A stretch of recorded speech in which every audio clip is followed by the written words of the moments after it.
Punches back foot पर जाकर वही पूरा फेस प्रेजेंट करना, देख लो भाई, सीख लो, ऐसे आएंगे व्यूज, पूरा पूरा फेस प्रेजेंट करना, ये जो उसका खासा मिसिंग था, ये चेन्नई की विकेट पर नजर आया।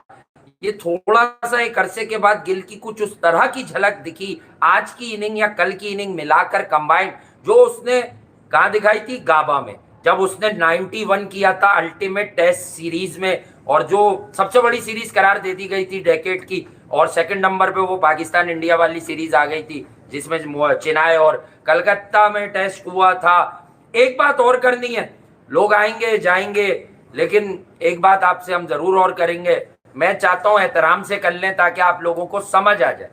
तो वो एहतराम ये है कि देखें, बात हम जो करते हैं क्रिकेट पर, बांग्लादेश की 4 विकेटें गिरी।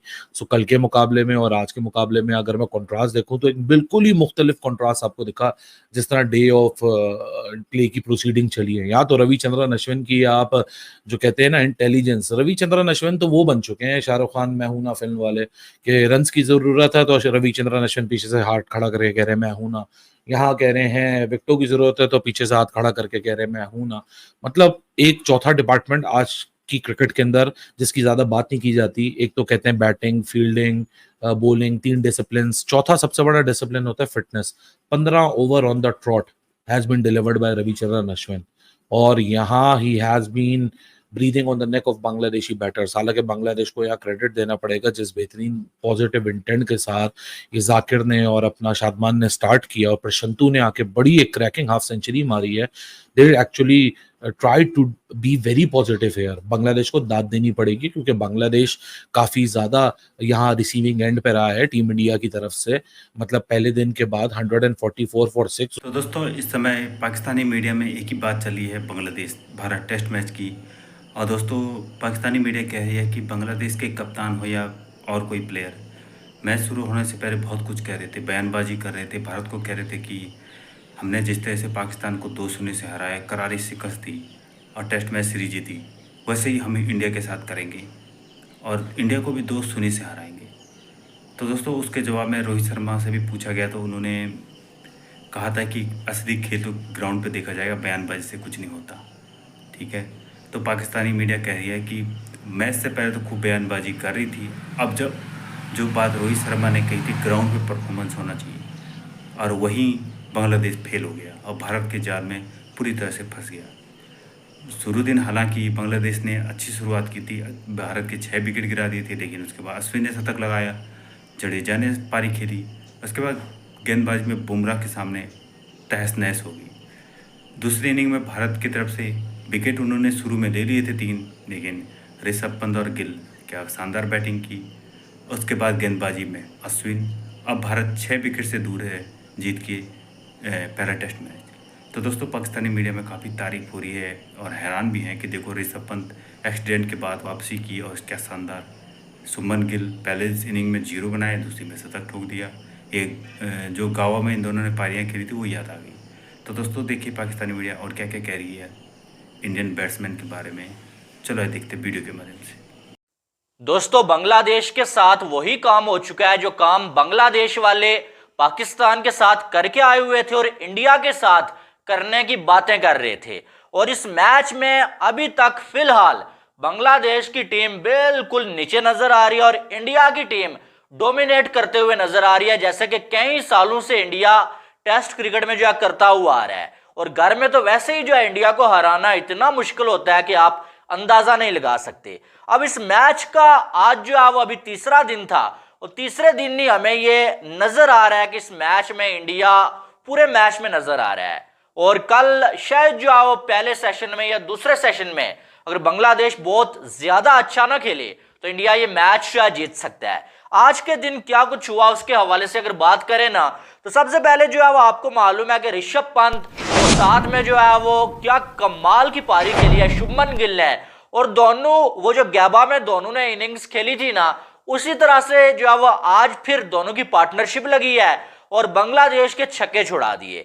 छक्के ऐसे छुड़ा दिए कि क्या कमाल की दोनों ने यार पार्टनरशिप लगाई और एक ऐसी पार्टनरशिप 167 रन की जिसने बांग्लादेश को इस मैच से ही बाहर निकाल के रख दिया।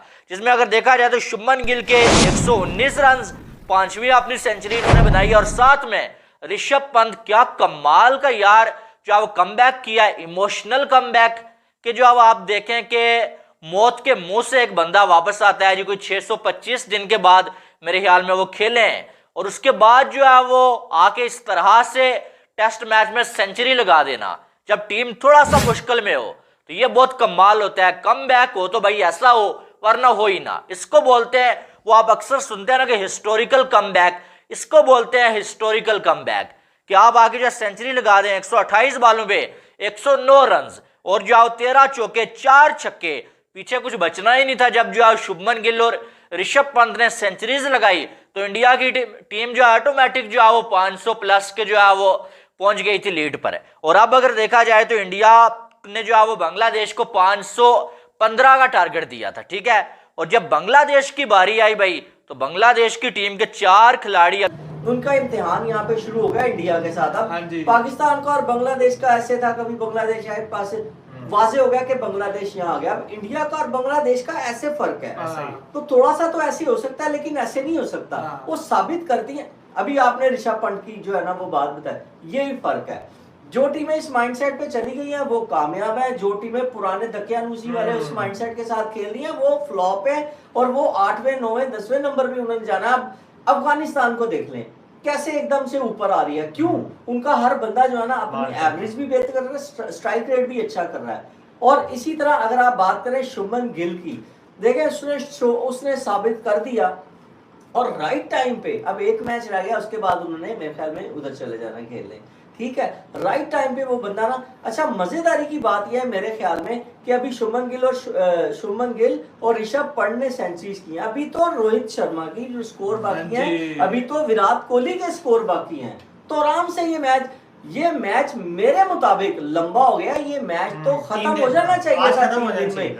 और अच्छा एक और बात कहूं, मैंने जब देखा था तो 39 ओवर उस वक्त हुए थे। देखना ये है कि पुराने बॉल से कितने ओवर बाकी हैं, जितना ज्यादा यूटिलाइज कराएं स्पिनर को बहुत अच्छा होगा। रेस्ट दे लंबा, फास्ट को नया बॉल आना है, 1 घंटा भी नहीं लगना है उन्होंने फारिग, सिर्फ और सिर्फ नए बॉल आना है। वो भले लंच के बाद आ जाए, अगर लंच से पहले स्पिनर को कराएं, जल्दी जल्दी ओवर खत्म हो गए जाहिर है। तो फिर जैसे ही फास्ट बॉलर आएंगे 1 घंटा लगना है ज्यादा से ज्यादा। बिल्कुल ऐसा ही है। अब देखना ये जरूरी है कि आज टारगेट चेंज होता है कि नहीं 344 की है, 345 का टारगेट है। हारिस की टीम ऑस्ट्रेलियंस को, जिसके अंदर शान मसूद है, बाबर आजम है, टीम तो बड़ी मोहम्मद हारिस है, हुसैन तलत है, जानदाद खान है, तो तैयब ताहिर भी है। तो चेस की तरफ जाना चाहिए क्योंकि कल हमने देखा कि पहली दफा पूरे ओवर खेले गए थे दोनों टीमों की तरफ से और मैच में एंड तक गए थे। तो अब देखना ये है कि यहाँ पे ये लोग कितने करीब तक जाते हैं, क्योंकि सामने वाली टीम का मेन बॉलर तो खेल नहीं रहा पकोर शमीर भाई के, तो वो तो मेन बॉलर खेल नहीं रहा। तो जब आपके सामने वाली टीम कुलदीप यादव भी नहीं है सामने वाली टीम में, तो इजी चेज होना चाहिए अब तो। बल्कि नुकसान है, वो होता तो चेज हो जाता, उसने हाफ पिच। एक छोटी सी बात थी, लेकिन ये अज़म हमें दिख गया था कि गिल का वही पंचेस बैकफुट पर जाकर वही पूरा फेस प्रेजेंट करना। देख लो भाई, सीख लो, ऐसे आएंगे व्यूज। पूरा फेस प्रेजेंट करना, ये जो उसका खासा मिसिंग था, ये चेन्नई की विकेट पर नजर आया।